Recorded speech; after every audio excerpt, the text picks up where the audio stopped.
Hey everybody, what's going on? This is Z Doug. So I'm going to share with you my secret to taking down big bosses when you're in a raid. Now, I'm not going in there with anybody. I'm going to go in by myself today just to show you in example what I mean. And we'll start off, we'll go to a light raid because well, in reality,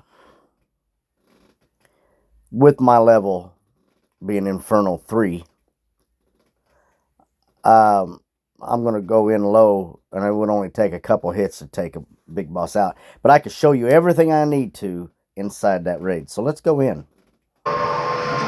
Alright, so we're here at the demonic portal. We'll do the raid. So let me show you this. Alright, I'm going to switch this. Let's go down to... Let's go down to Hell 3. Let's go into the first one. I'm not going to get no rewards for it or nothing. And we're going to clear a raid and I'm going to go in. I'm just going to show you real simply how this is important. Tactic that I got. Alright, so really, when you go into one of these, you normally go in with 10 people, right? And for the most part, 8, I think, is generally what is required. I think is what is 8. Yeah, 8 altogether. Now, the secret that I have is you're going to have one person, preferably the weakest person. And if you guys work as a team, this will work out fine. You'll have one guy running around the outside collecting these. Not picking up the orbs, but collecting them. The only time they should ever pick one up is if they get hit by a boss. And then you'll have a few of them sitting in the middle. There'll be a few people in the middle. And while there's people in the middle, you'll have 1 or 2 people in the back, attacking in the back. Because the back is the most vulnerable spot, okay? It really is. The back is the most vulnerable place because there's no shield back there. So you want to get in behind him.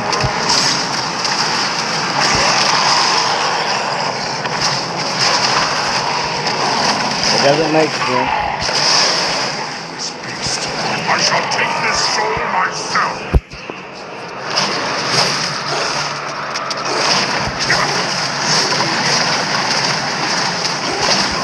There you go. Get them on like the edges, not like directly. So right on the edges. You'll have the people that are in the front are distracted, and they're the strong guys.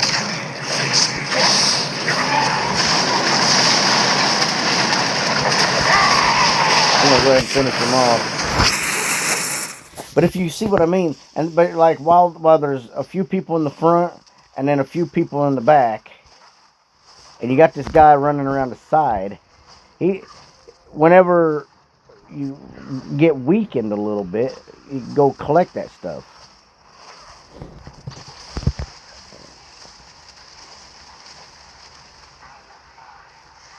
Not just to show you here. I mean, it'll make more sense whenever you complete it. It go in with the squad. See how I'm behind him, and I'm destroying him. There's no armor back there, guys.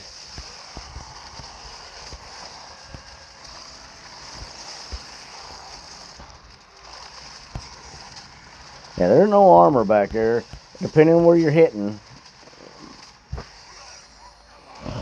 So, I hope that makes sense to you. This is something that a team a war band would need to literally practice. Uh, your leader, your co-leader, and then the rest would have to practice, and you'd have to agree on this as well. Otherwise, it's not going to work. You gotta literally practice this. Have a few in the front, the strong ones in the front, because the ones that are stronger are going to last longer than the ones that are going to be in the back. So you're going to want the ones in the back to be just a little bit underneath the ones that you choose to be in the front fighting, while the other guy is running around collecting. Now, the other guy that's running around collecting can fight if necessary. Like I'm using the not necromancer. Yeah, that's what it is.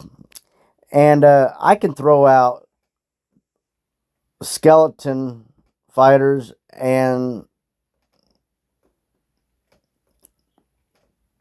all the other creatures. I can't remember what he is right off the top of my head.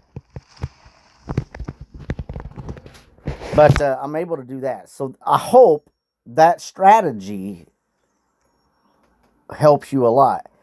Now, I know that on certain ones, you're going to have to move quite fast. So, one thing that I recommend when you're upgrading your armor and stuff is make sure that your pants and your feet are upgraded. All right. So, like your boots are upgraded as high as possible, because those are going to help you with speed. And then your pants. The higher these are, the faster you'll be able to run. Now, also the gems that are socketed must be good gems that are designed for that particular item, and not just throwing any random gem in there, or stones, but making sure that everything is upgraded as high as possible so that you can move quick, because you're going to want to be able to move behind. You can literally go in and take down these bosses in just a matter of seconds if you practice a technique.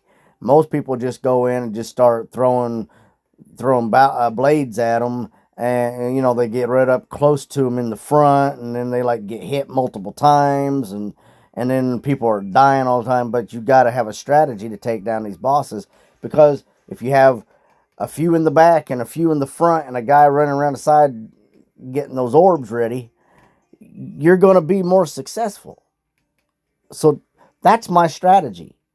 It's a strategy that I've used plenty of times to help my own war band that I'm a part of out. I go around and I collect. I'm the weakest person in there for some reason. I'm not sure why, but